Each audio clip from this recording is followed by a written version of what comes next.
Армысыздар, тыңдармандарым. Арнама қош келдіңіздер.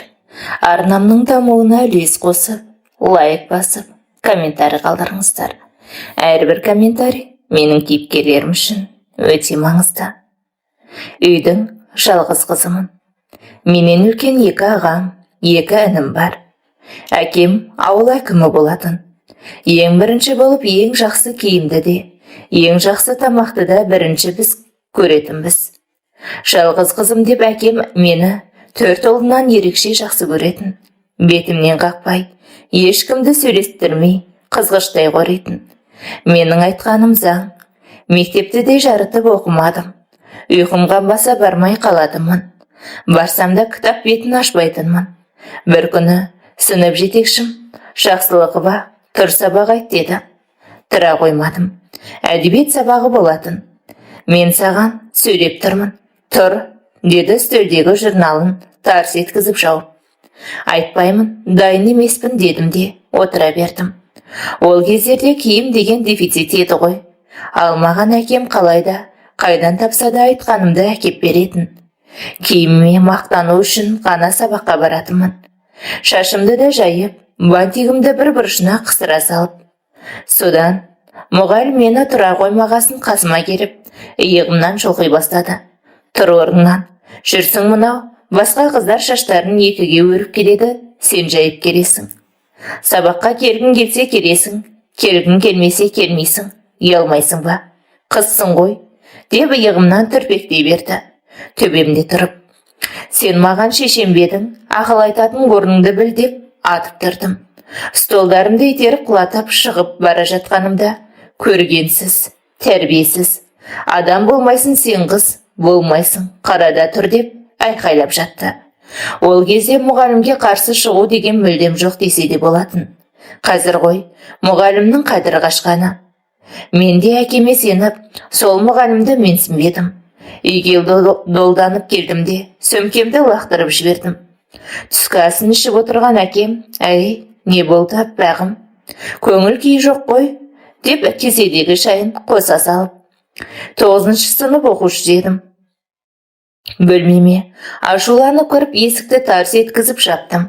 Артымнан әкемнің келерін біліп күтіп отырмын. Артынша кірген әкем, не бөп қалды қызым, кім ренжітті деп бәйек болып жатыр. Анау гүлім оңбаған, мені ұрды дедім. Ұрғаны несі, не үшін деп көзі шарасынан шыға жаздады. Білмеймін, ұрды сабақта бір қайталап алайыншы, ұмытып қалдым дегенге келіп, указкасымен арқамнан соқты дедім, мүз бақпай. Ой, әдірен қалғыр, менің қызымды ұратындай, кім еді сол? Көзіңе көк шыбын үймелетпесем бе сенің гүлім, деп ашуланып әкем шығып кетті. Мен марқайып, өшімді алғаныма қуанып, керуетке шалқамнан құлай кеттім. Әкемнің қалай сыбағасын беріп жатқанын ойша елестетіп қоямын. Анам дереу кіріп, әй, оңбайсың қой. Сен қыз, бәле өзіңнен бар шығар. Барғың келсе барасың, қайтқың келсе қайтасың. Сабақ оқып, кітап бетін ашпайсың деп, жұдырығымен басып қояды арқамнан. Ой, бұл, әкең бірдемені білдірмесе болар еді. Әй, оңбайсың ғой, оңбайсың деп, екі қолын тізесіне қойып, анда-санда шапаттап қояды. Қолын бетіне апарып, бетін шымшып қоятыны тағы да бар. Ой, қойыңызшы деп шығып кеттім. Ашуланып шыққан әкем бірден директорға кіріп, мұғалімнің сазайын беруін бұйырыпты. Әкемнің маған ғана мейірімділігі бардай көрінетін. Түрінің сұстылығынан көп адам жасқанушы еді. Сол күннен бастап директорымыз Гүлім апайдың соңына түсті. Ескертпестен сабақ үстіне кіріп келіп, сабаққа қатысатынды, қағаздарын тексеріп, дұрыс еместігін айтатынды, жүйесін қалатынын көзімен көріп, құлағыммен естіп жүрмін. Оған мен марқайып мақтанбасам, жасқанып, ұяла қоймадым. Бір-екі айдан соң Гүлім апай өз еркімен арыз жазып, жұмыстан шығып кетті. Түрпектен қашқанын бәріміз білдік, жеңіс менікі. Алайда ол кісінің күйеуі бір апта жұмыс істесе, бір ай көшеде аунап, жатып жетін. 3 баласы бар еді. Жұмыссыз қалғанына анам мені және әкемді кінәлап, біреудің сорын қайнаттыңдар-ау, шеттей балаларын қалай асырайды енді. Байының сиқы анау, ай қайдам. Мұның да көз жасы мен өтемі болары анық қой деп терең күрсінді. Менің қызымды ұратын адам әлі туылған жоқ. Көзімнің тірісінде ұрмақ түгілі ешкімнің көзін алартпаймын деп әкем шашымнан иіскеді. Мен мәзбін. Осылайша 9-шы сыныпта аяқтап колледжге түсемін деген ой келді. Ойыма бір нәрсе келсе соны жасамайынша тыным таппайтын едім. Қалайда алып шаһар Алматыға баруым керек деп мақсат қойып қиғылық сала бастадым. Себебі ауыл қызықсыз еді. Күнде таңертең сабаққа барасың, келесің. Сиырдың, қойдың дауысы, иісі, сүт айран, ет дегеннен жерініп, қаланың өмірін қыдыруды, еркін жүруді аңсай бастадым. Әрине, әкемді де көндірдім. Үлкен ағам Алматыда тұратын, бірақ вахтада жұмыс істейтін. 21 күн үйінде, 21 күн жұмысында. Жарайды, бір балайын, ол жағын ойластырамын деп Алматыға аттандым. Медколледжге ақылы бөлімге түстім. Алайда ағамның үйінде өкпем қысылды. Менің келген арманым мен мақсатым мүлдем басқа болатын. Апама жездемсай дегендей группамда өзім сияқты жеңілтек ұшқалақ қыз бар екен. Сол маңайда пәтер жалдап тұрады. Бар арманым сол қыздың қасына көшіп бару болды. Түнмен қыдыру, темекі шегу, қысқа киіну, өмірдің қызығы осы шығар деген ой келді. Әкем күніге кешке үй телефонына қоңырау шалатын. Бір күні, пап, маған үй алыс болып жатыр. Оқудың айналысынан пәтер қарастырайын дедім. Жоқ, ешқашан олай ойлама. Туған ағаң тұрып пәтерде жүрмейсің деп қысқа қайырды. Ағам барда, момақан қозыдай үй тірлігін жасап, бала қарап жүремін. Ағам жұмысына кете сала, сен маған ақыл үйретпе деп, жеңгемді жекіп, түнімен әлгі құрбыммен қыдырамыз. Темекіні де, ішімдікті де сол кездерде үйрендім. Жеңгеммен жиі шекілесіп қала бердім. Ағам келгенде сүтке тайған қозыдай айтқандарынан шықпаймын. Жеңгем мені басында ақылын айтып, сабырға шақырғанмен, кейін білгеніңді істе деп, қолын бір сілтеп, маған бетіме де қарамайтын болды. Маған да керегі осы. Ағама жеңгем менің үйде жүргенімді жақтырмайтын сияқты, мақалай деп ұрыстың ұшын бір бастап қойдым. Ағамның үйінен қалайда кетуім керек дедім. Жеңгеммен ала көз болуым да сол үшін. Ағама жеңгем мені жақтырмайтын сияқты дедім. Сол түні екеуі бөлмелерінде қатты ұрысты. Ұрыстың себебі мен әрине. Естіп жатырмын. Сен неге менің жалғыз қарындасымды жақтырмайсың? Үйде жүргені саған салмақ салып жатыр ма? Не қабағың бір ашылмайды деп ағам шықты. Этаждағы үйлердің дауысы басқа бөлмеде отырса да, дәл қасындағыдай естіледі екен. Кім жақтырмай жатыр? Жүр ғой деп қысқа қайырды. Бәрекелді, ұрыс әрі ушықса ғой деп тілеп жатырмын. Жоқ, қабағың үнемі қатулы. Өлсең өліп кет, жалғыз қарындасым жүреді осы үйде, оқуын бітіргенше дейді. Жүре берсін, мен бірдеңе дедім бе саған дейді жеңгем. Ойпыр-ай, неткен сабырлы адам. Сөйлесей бірдеңе деп, мені жаманда деймін іштей. Енді тағы да сол қызға қабақ шытқаныңды көрмейтін болайын деді де нүкте қойылды. Ой деп ұйқыға кеттім. Таңертең жеңгем сол баяғы қабағын шытып жүр. Ағам жоқта әбден намысына тигенім бар. Шытпай қайтсын. Ағамның көзінше өтірік бәйек болып отырмын. Жеңге, сіз отыра беріңіз, өзім әкелемін деймін. Асханадан бірдеңе әкелу керек болса. Біраздан соң екі баланы ауылға барып ойнатайын дедім. Жоқ, керек емес деді қатқыл үнмен. Мұның алдында алып шығып достарым келгенде тастап кетіп қалғам. Кеш қарайып қалған еді, үйге кіргізіп кетпейсің бе деп бір ұрысқанбыз жеңгеммен. Ағам әңгімеге жалғасты. Неге шықпайды? Шығар. Осы сенің арманың не, Гүлназ, деді ағам. Ешқандай арманым жоқ. Менен емес 200-ді қарындасыңнан сұра деп. Орнынан тұра бергені сол еді. Ағам шапалақпен бетінен салып жіберді. Ох, маған да керегі осы. Ес, дедім ішімнен. Неге ұрасың мені? Өтірік емес. Сен жұмыста кезде күнімен ұйықтап, түнімен қаңғырады. Ішіп шегіп келеді. Балдарды да апшығып, тастап кетті аулаға. Үлкен көшеге шығып кетсе қайтер едім. Көрші Любай әкелді. Мен үй тазалап жатқанмын. 200-ді бұл. Сен келгенде басқа, сен жоқ жерде басқа деп шырпыр боп жатты. Өтірік айтады жақтырмасаңыз, баяғыдан айтпайсыз ба? Мен не істедім сізге? Аға, бұл өтірік айтады. Менің бұл үйде тұрғанымды қаламайды деп, өтірік жылап, сықтай бастадым. Мен не істедім? Деп ағама қарап отырып, үлкен дауға ұласып, ағам менің сөзімді сөйлеп, жеңгемді ұрып, жеңгем екі баласын, киім-кешегін жинап кетіп қалды. Бұлай ушу болғанын қаламадым. Мені жақтырмайды, мен кетейін деп айтамын. Сосын әлгі құрбымның қасына көшіп бара саламын деген едім. Үлкен айқай-шуға ұласып, ауылдан әке шешем келді. Мен сол баяғы бейкүнә періштенің рөлін сомдап, өтірік жылап сықтап отырмын. Әкем қатты ашуланды. Жалғыз қызымды сыйдырмайтындай не көрінді? Өз қолдарың өз ауздарыңа жетіп қалды ма? Бауырынан безіңді ме? Деп терең күрсінді. Ана деген іштей сеземе деймін кейде. Ал анам келіп, осы бәле сенен ал, Гүлназ, тұйық. Сен тимесең мен тиме. Сені де, оны да жақсы білемін. Сен қыз, оңбайсың. Не де болса сенен деп, анам қатты ренжіді. Ағам мен анам жеңгемнің артынан барса, не қарындасыңмен тұр, не менімен тұр депті. Оған ашуланған ағам онда арыз жазып, бірден көшіп кет деп, тағы да ұрсып кетіпті. Оны естіген әкем, әлгі құрбымның үйіне бара тұр уақытша. Малымды сатсам да, көлігімді сатсам да, бір бөлмелі болса да, үй әперем деді. Уф, арманыма жеттім ау.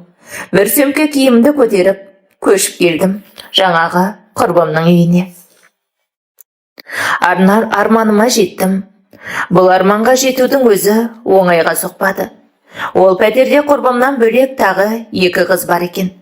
Біреуінің шашы күлгін, біреуінікі қып-қызыл, басқа планетадан келгендей. Жә қойшы, әйтеуір дегеніме жеттім. Басқасы қызық емес. Мен үйден кеткен соң жеңгем өзі келіпті, екі баласымен. Ағам біразға дейін кінәлап, аралары ащы болып қалуына тікелей себеп болғанымды, мұнда жасым 40-қа кеп түсіндім ғой. Бірді айтып, бірге кеттім ау, бұрынғы әңгімеме оралайын. Сол күні құрбым екеуміз кешке дейін ұйықтадық. Ұйықтап ал досым, кешке көңіл көтереміз деді. Беймезгіл уақытта ұйықтама деп анам жиі айтатын еді. Бұл үйдегілердің таңы мен күні ауысып кеткен. Кеш қарай әйелдер ұйқыға жатқанда біз ояндық. Қарным ашты. Тамақ ішпейміз бе дедім. Жоқ, қазір жорыққа шығамыз. Мықты жерден тамақ жейсің деп қояды. Ал сонымен бетімізді бояп, шашымызды тарап киіндік. Менің киімімді місе тұтпай лақтырып тастап, өзінің былғары қысқа белдемшесі және алды ашық бір кофтасын берді. Айнаға қарап, өз-өзімнен ұялып кеттім. Ернім шиедей, көзімді біреу көгерткендей бояп берді. Киімі мынау. Мені ауылдағылар көрсе, бұзылған қыз деп, айтып бетіме түкірердей еді. Деп күлемін. Неше, үйренесің деп, көзін қысып қояды. Сағызын шаймыңда. Қош, сонымен, екеуміз үйдің маңынан, онша алыс емес, бір кафеге кеп жайғастық. Құрбым сөмкесінен темекісін алып, бұрқырата шегіп жатыр. Сырада алдыртты.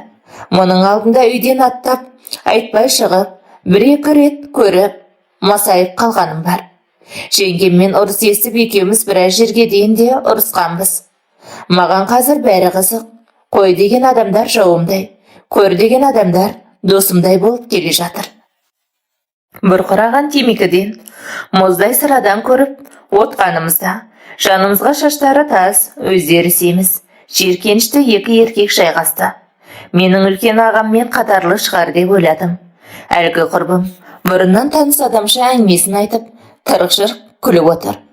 Ойпырмай, менің армандаған күндерім осы ма?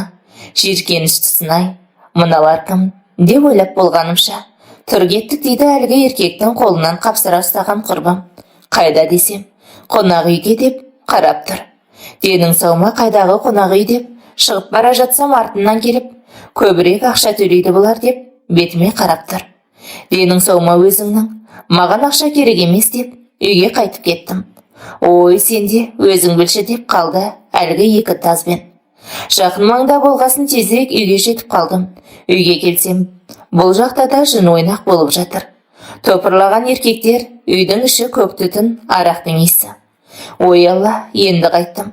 Ағамның үйіне бара алмаймын. Өзі аядай бір бөлмеде күлгінді қызыл шашты екі қыз, 4 еркекпен әмпей-жәмпей. Енді қайда барам? Түн уақытысында деп ойланып есіктен аузында тұрып қалдым. Әлгі еркектер, кел, қосыл арамызға, не тұрыс деп тисе бастады. Тіпті біреуі келіп белімнен шымшып алды. Ары тұр, миымды ашытпай деп, төсегімді алыс, ас үйге барып жаттым. Кешке дейін ұйықтап алғаным бар. Ұйқым келер емес.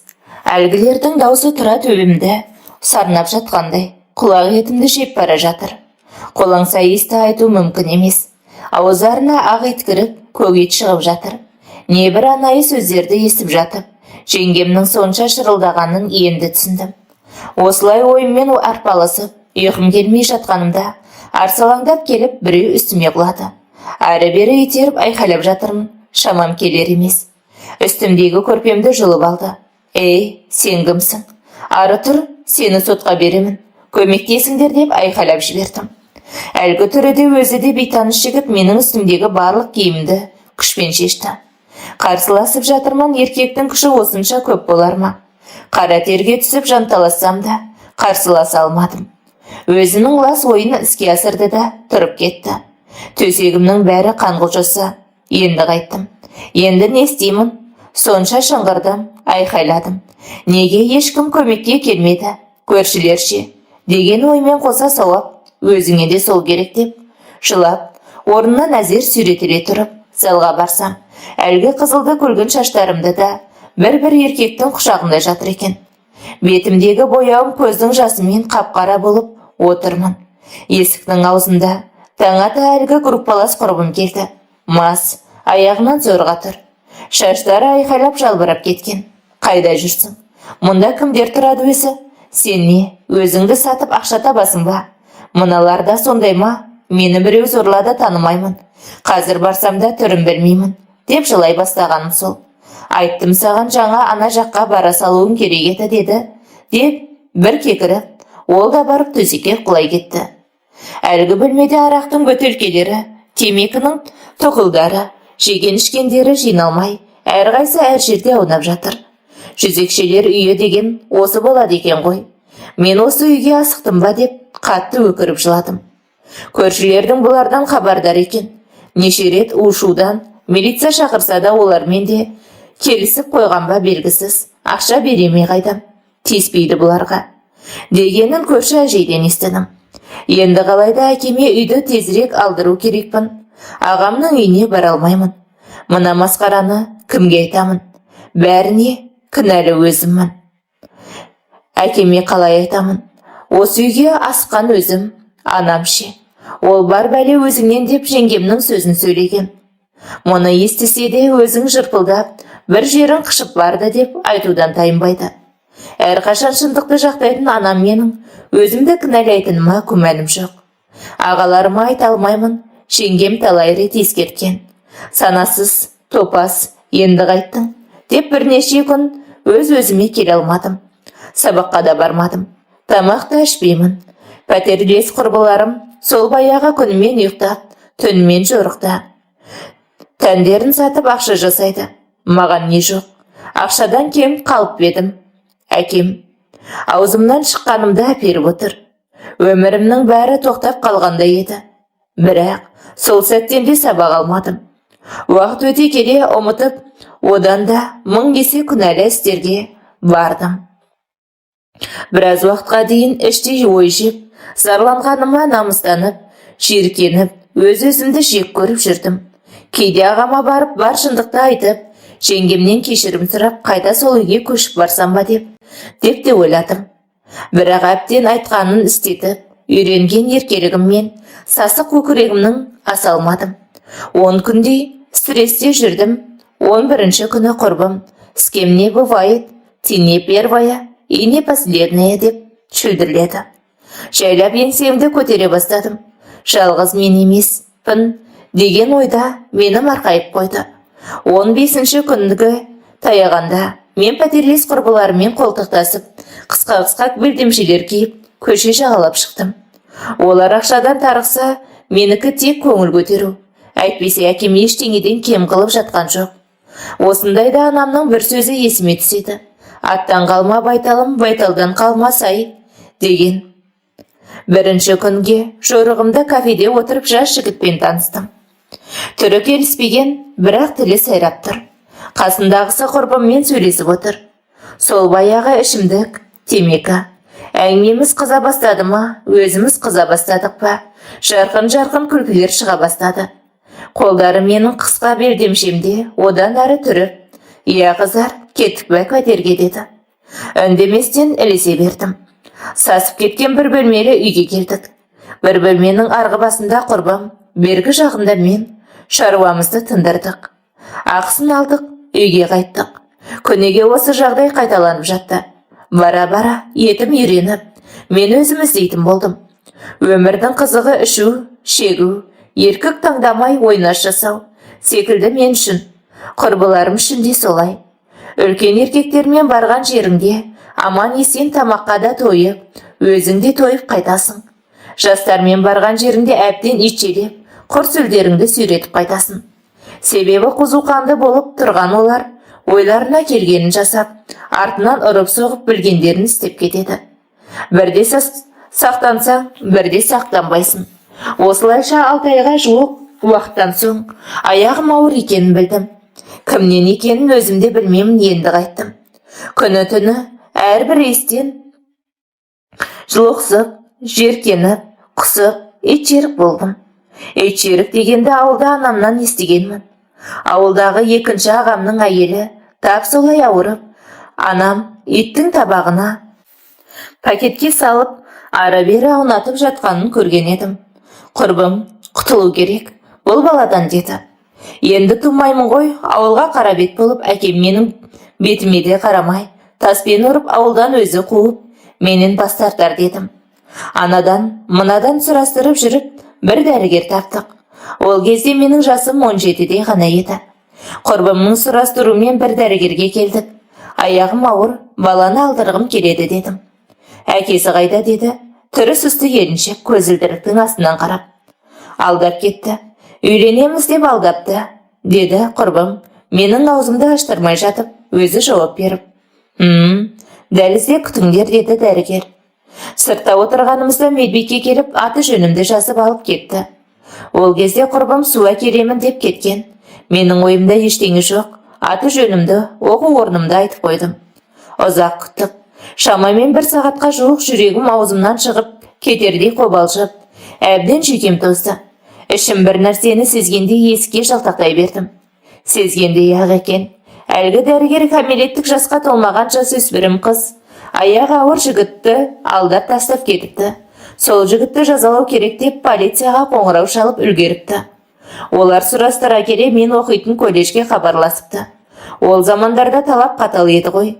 Есік жаққа қарағаным сол, колледж директоры, кураторым, 2 милиция жігіт келе жатты.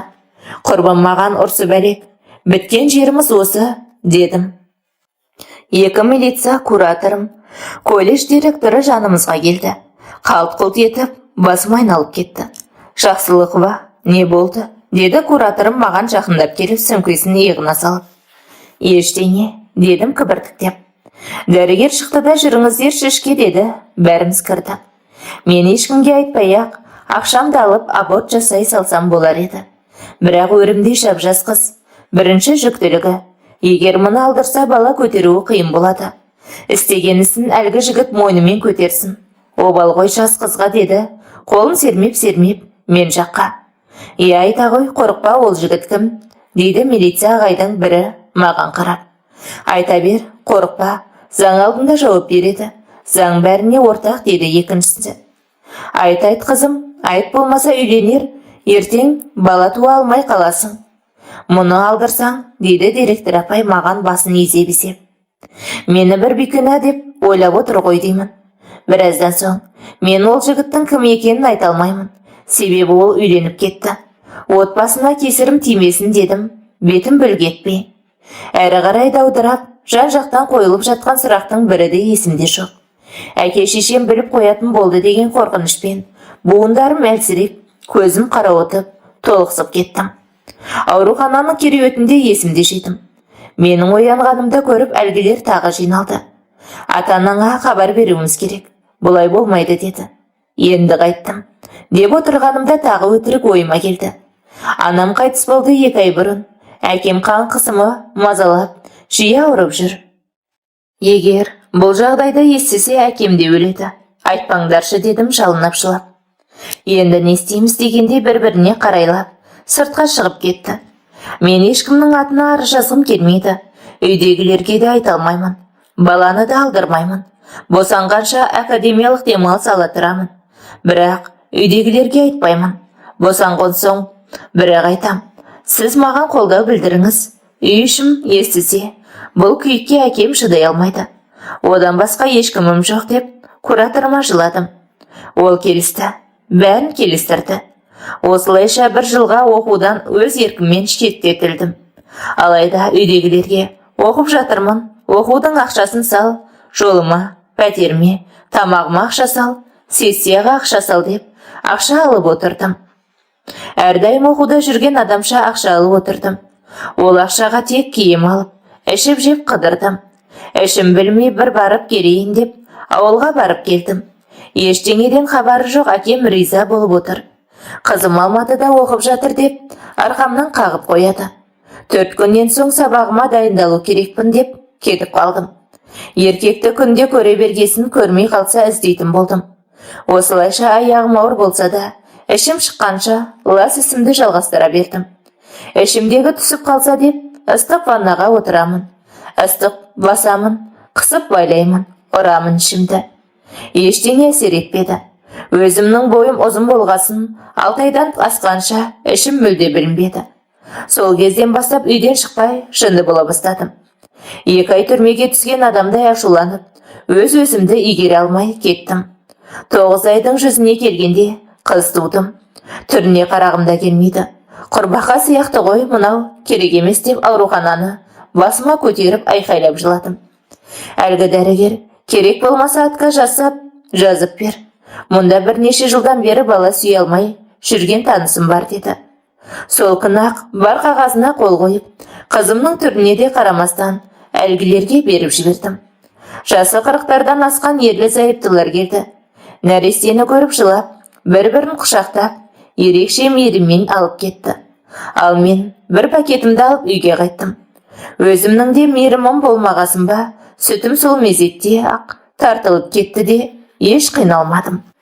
Қыз тудым, екен-ау дегенде ой болмады. Ең бастысы, ешбір кедергісіз құтылғаныма қуандым. Ол жақсы отбасына барды, асырап алған отбасының отағасы лауазымды қызметте істейді екен. Әйелінде өз бизнесі бар. Алайда бір кем дүние деген осындайларға айтылған ба дерсің. Перзенті бола алмапты. Атын Несібелі деп қоямыз дегенді құлағым шалып қалған. Жә, қош, сонымен үйге келдім. Неше күннен бері ұйқым қанбады. Бір күн орнынан тұрмай ұйықтадым. Құрбым, негізі қыздан құтылғаның дұрыс болды. Ол да жүк болар еді саған. Сол адамдардың табыла кеткенін қарасайшы деп тырқ-тырқ күледі. Айтпа деймін, іздегенге сұраған деп мен де мәзбін. Осылай үйде 25-30 күндей жаттым. Толықтай тазару үшін ғана әйелдер қауымы түсінеді. Сол уақыт аралығында да біраз ашушаңдыққа бой балдырдым. Еркек іздеп тұратын нағыз төсек құмар болғандаймын. Міне, біраз уақыт араға салып, тағы да көшеге жорыққа шықтым. Енді кафелерден қайран болмай қалғандай құрбым. Саидна деген көше бар. Сол жаққа барайық деді. Бардық. Бізден де өзге қыздардан қарасы өте көп. Жасы бар, егдесі бар. Бізді бақталас санағандай жаман көздермен аларып қарап қояды. Тура бір ауылдағы мал базардан мал таңдағандай көлікпен жүйткіп келіп, маңайымызға тоқтап, сен деп таңдап алады. Таңдауының саған түскенін абырой санап, әлгі қыздардың алдынан шашыңды артқа бір тастап, керілі, созылып барып, көлікке жайғасасың. Ол жерде орысшалап айтқанда крышевать ететін милициялар бар. Оларға тапқан ақшаңның бір бөлігін беріп отырасың. Сонда сені ол жерден ешкім қумайды. Бір күні тез болсаңшы, неге былжырап кеттің деп құрбым екеуміз асығып шықтық. Сол күні аяғым тартпай меңзең күй кешіп зорға бардым. Көп ұйықтағаннан ба басым ауырып тұр дедім. Анамның кеш қарай ұйықтама дейтіні бар еді.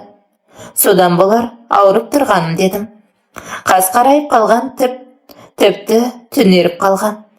Қасымызға жүйткіп келіп, соңғы маркалы әдемі көлік тоқтады. Терезесін ашып, сағызын шаймаңдап ұзақ қарады. Ондайда кейде қыздар өзі жүгіріп барады.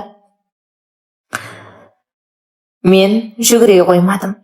Жүрегім алқынып тұр еді, көздері бізге түсіпті. Ең жасы біз болып тұрғаннан шығар. Сүйретіліп барып, көлікке отырдым. Қала шетіндегі үлкен үйге әкелді. Әдетте мұндай жерге үлкен отырыстарда әкеледі. 4-5 жігітке бірден қызмет етесін. Ауырып тұрғанымда бұл болмадау деп ойладым. Аяғымның тартпағаны осы екен. Ішке енсем, екінші ағамның кластасы. Менің де ағамдай болып кеткен ауылдас аға отыр екен. Не істерімді білмей абдырап қалдым. Тіпті көзімнен ытқып ыстық жас шықты. Ол да маған таңданып, таңғалған күйінде ұзақ қарады. Енді не болар екен дегенде есіктің алдында ұзақ тұрып қалдым. Кірсеңші деп арқамнан біреу бір соқты. Шығып кетейін десем тағы болмайды. Кірейін десем тағы болмайды. Не істерімді білмей абдырап қалдым. Қалайсың? Деді алдында тұрған пиваны ішіп отырып ағамның досы. Үндемедім. Ыстық жасым тырс-тырс тамып тұрмын. Кел отыр жайғас деді темекінің қорабын бар күшімен мұшып. Жайлап жанына жайғастым. Қасындағы отырғандарға көзімен есік жақты нұсқады. Бәрі тұрып кетті. Бәрі деймін ау, жаңағы бірге келген құрбым, тағы да 4 жігіт. Маған тесіле ұзақ қарады. Көзінің қарасы менің жүрегімді тесіп өтті. Жарқын, білеме бұл жүрсіңді? Тағы да үндемедім. Білмейтін болар, болса, жер басып жүрмеседің деді темекісін тұтатып. Иә, не басыңа күн туды? Тағы үндемедім. Айт, не басыңа күн туды? Тәніңді саудалайтын деп, үстелдің бір қойғанда селк ете қалдым. Сені көріп, мен жерге кіріп кете жаздадым. Білесің бе, не мынау жүрсің? Не жетпейді саған? Неден кеместің? Айт деді, шынтағымнан қатты қысып ұстап. Сәл масайып қалғандай, жылай бердім. Істеп жүрген ісіме сол сәтте ғана өкініппін. Мен сені туған қарындасымдай жақсы көрдім. Жарқынды қатты сыйлаймын. Деген ол темекінің тұқылын езіп өшірді де, мені сүйреп далаға шығарды. Құры, кет көзіме көрінбей. Ятсыз, шошқадан не айырмашылығың қалды? Артық сөз айтқым келмесе де, ағаңды сыйлап тұрмын. Деп сүйрелеп, дарбазадан шығарып, есікті жаба бергені сол. Қасындағы жігіттер жетіп келді. Брат, ты чё? Деді біреу. Пошел наху, деді. Ол кетіп бара жатып. Дарбазаны қатты соғып ашуын өтіндім. Ашпады. Ағатай, аға, үйдегілерге айтпашы, жалынамын айтпашы деп, дарбаза алдында сұлық түсіп, шылай бастадым. Құрбым қалды. Жаялатып түн ортасы болса да көше бойынан шығып, таксимен үйге қайттым. Тірі өліктей аяғымда санап басып, жоғарғы қабатқа әзер көтерілдім де, төсегіме құлай кеттім. Тоқтаусыз жылап жатырмын. Бір ай үйден шықпай жаттым. Тым-тырыс. Әкем анда-санда қоңырау соғып жағдайымды сұрап тұрады. Басқа ештеңе айтпайды. Демек, айтпаған. Көңілім орнына түскендей болып, қайта жұмысыма кірістім. Өкінгенім есімнен де шығып кетті. 1-2 аптадан соң інімнің өз-өзіне қол жұмсамақ болғанын естідім. Ести сала асығып, аптығып, ауылға жетіп бардым. Ол кезде 10-шы сынып оқитын інім. Жас аралығымызда 1 жас 5 ай болатын. Не болды? Неге олай жазадың? Әлде аспа кесел болды ма деп әкемнен, анамнан, ағамнан сұрадым. Ешбірі білмейді. Түстен кейін үйдегілер тынығып жатқанда інім қасыма келді.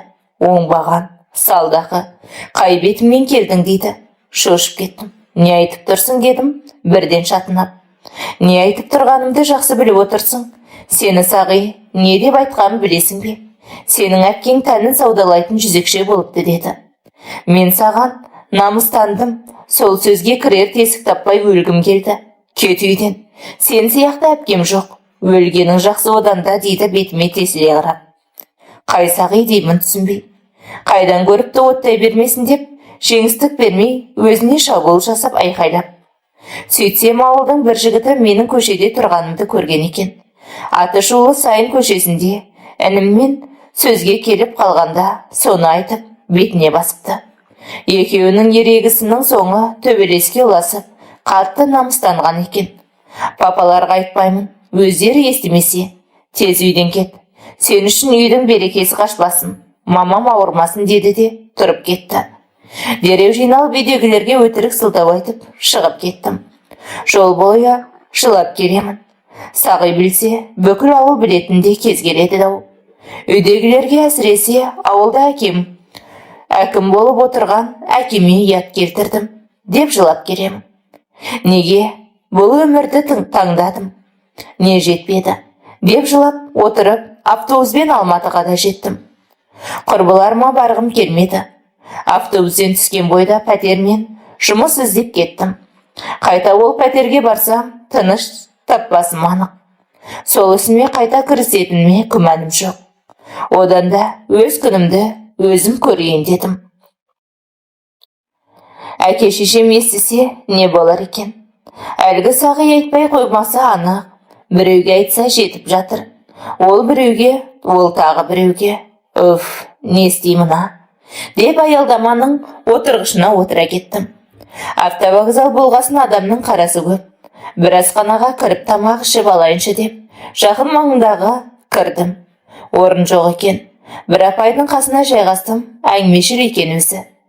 Жеке дүкенім бар деп, әңгімесін бастап кетті. Сен қайдансың, қайда оқисың деп жатыр. Өтірікті соғып жатырмын, бәрін айтта, бірін айт. Сол апайдың қасына жұмысшы керек екен. Ол кезде киім деген қазіргідей бейпіл емес қой. Қуанып кеттім. Сол маңнан пәтерде табыла кетті. Ол жақтың қыздары тәртіпті тіке сабағына барып келіп, кешке бір кітапты оқып отыратын тәрбиелі үш қыз. Міне, осылайша мен жақсы жаққа өзгере бастадым. Өзгеркін келсе, ортаңды өзгертсең, жетіп жатыр екен. Бірақ ойымдағы бір сұрақ, мен туралы ауылдағылар білмесе екен деген маза бермеді. Әлгі басшы апайыма да жаға бастадым. Кешке шаршап келіп құлаймын. Үйдегілерден мүлдем ақша сұрамайтын болдым. Бір күні бастығым, сенің өзі жігітің бар ма деді. Жоқ деп қысқа қайырдым. Неге? Әбәдемі жазсың? Деп қоймады. Білмеймін, маған қызық емес деп қысқа қайырдым. Давай, мен сені ініммен таныстырайын, Шымкентте тұрады деді. 2 күннен соң інісі жұмысқа келді. Сұңғақ бойлы, қасы көзі қиылған, сұп-сұлу. Күлген кезде екі бетіндегі ямшкасы көрініп, одан бетер сұлуланып кетеді. Нәзік қолдарын созып, Нүркен деді. Әдемі жігіт. Сызылып, ұялып қалдым. Екеумізді оңаша жіберді, танысып білістік. 3-4 рет үйге шақырып салды. Бір аптадан соң маған ескертусіз алып қашты. Үйіндегілерге таныстырамын, бүгін ағамның тойы деп, Шымкентке бірге шыққанбыз. Ешбір ағасының емес, осы жігіт келін әкеледі деп күтіп отыр екен. Менің бар ойым қыз емес екенімде. Ол заманда оған қатты мән беретін. Жанталасып қарсыласып жатырмын, бірақ жігітті мен де ұнатамын. Жігіттің өзімен сөйлескім келеді, оңаша дедім. Жігітім келді. Менің саған айтпаған бір сырым бар дедім. Айта бер жаным. Мен сені қатты ұнатып қалдым. Бақытты боламыз, тек кетем демеші дейді жалынышты үнмен. Неткен аңғал, жүрегің таза еді. Мені біреулер зорлаған. Осындай деп, алғаш пәтерге көшіп барған кездегін айттым. Арғысын айтуға батылым жетпеді. Себебі мен оны сүйіп қалған едім. Айырылып қалғым келмеді. Біраз үнсіз отырды, менен бас тартатын болар деп те қорықтым. Бірақ бас тартпады. Әлде сонша туыстың ортасында абыройы төгіліп, қалыңдықтың кетіп қалғанын қаламады ма? Бәрібір сені жақсы көремін.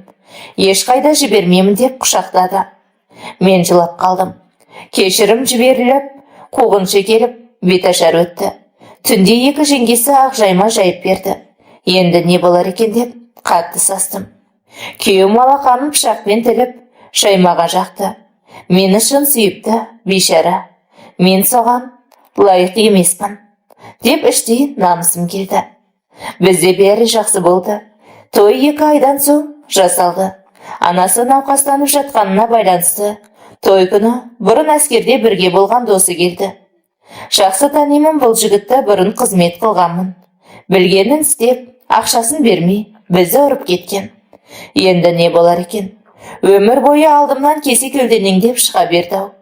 Бар қателігім деп өз-өзімді шеп отырмын. Бәрі көңілді менен басқасы. Әлгі досы мені биге шақырды. Ақ көйлегіммен жерді сүйретіп ортаға шықтым. Нути хитрица дейді қулығымның түбіне. Мас болып қалған. Бірдеңені айтып қояма деп қылпылықтап бара жатырмын. Қалай дейді айқайлап, музыкамені қоса жаңғырып. Жақсы дедім жанарымды тайдырып. Сенің жағдайыңды сұрап тұрған жоқпын. Менің досымды қалай айналдырып алдың, сушка, деді. Тағы құлағымның түбіне келіп. Бұрылып кетіп қалдым. Той тарқасты, күйеуім жолдастарымен бір жаққа кетті. Мен қонақтарға қызмет қылып жүрмін. Ол заманда тойдың бәрі палатка құрылып үйде өтетін. Таңғы сағат 7-ден аса келген күйеуім ай-шай жоқ шашымнан сүйрелеп ұра бастады.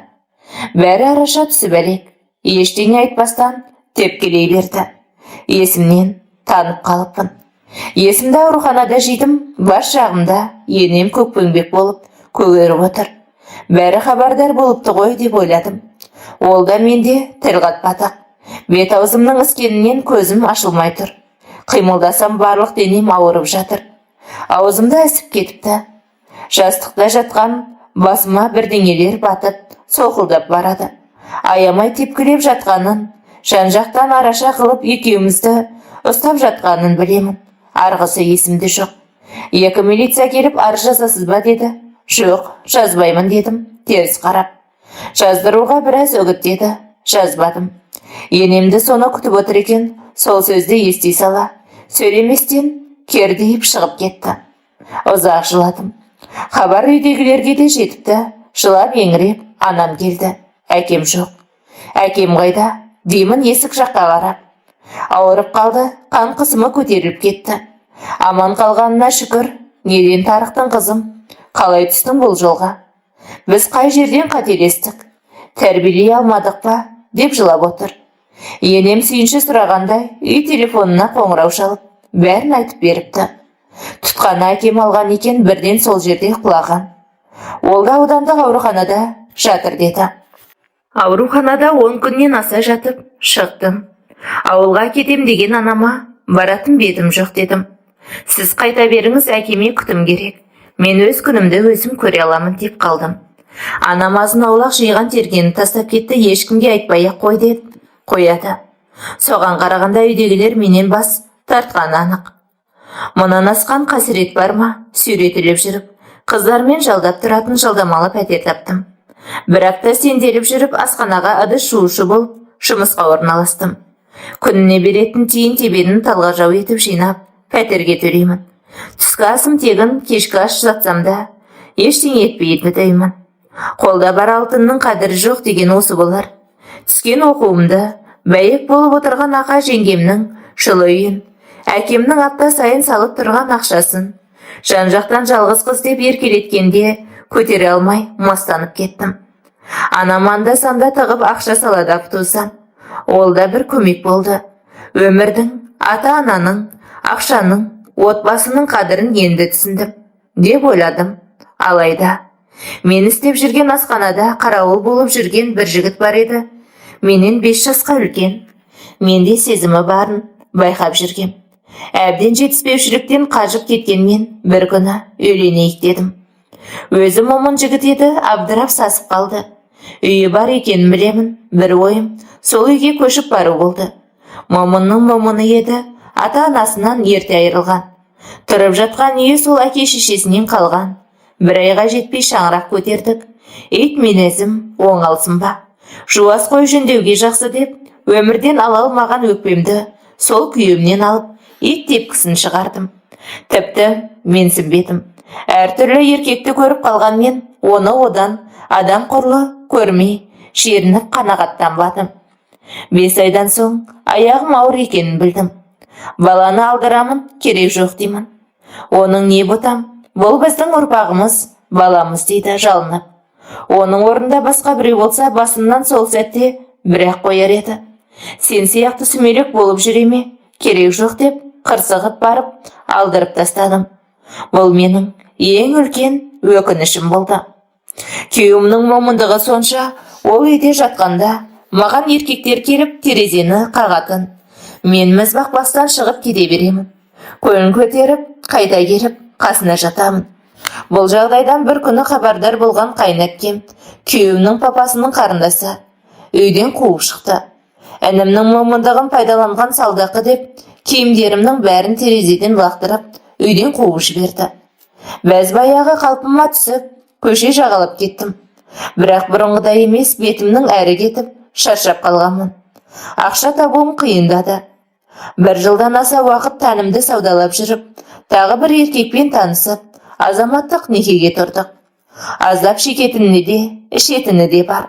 Ол мені күнде таяқтайтын. Күнде. Құдайдың құтты күні.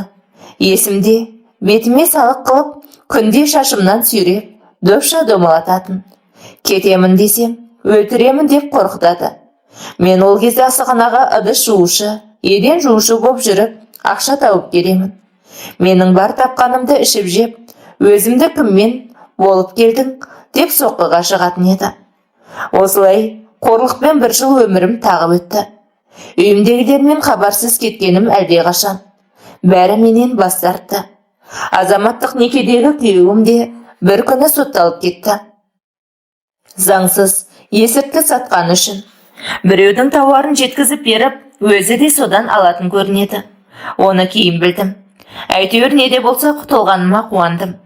Өмірімде өзім қолымнан жасап алғанымды түсініп, тәубеме келдім. Мешітке бардым, намазға жығылдым.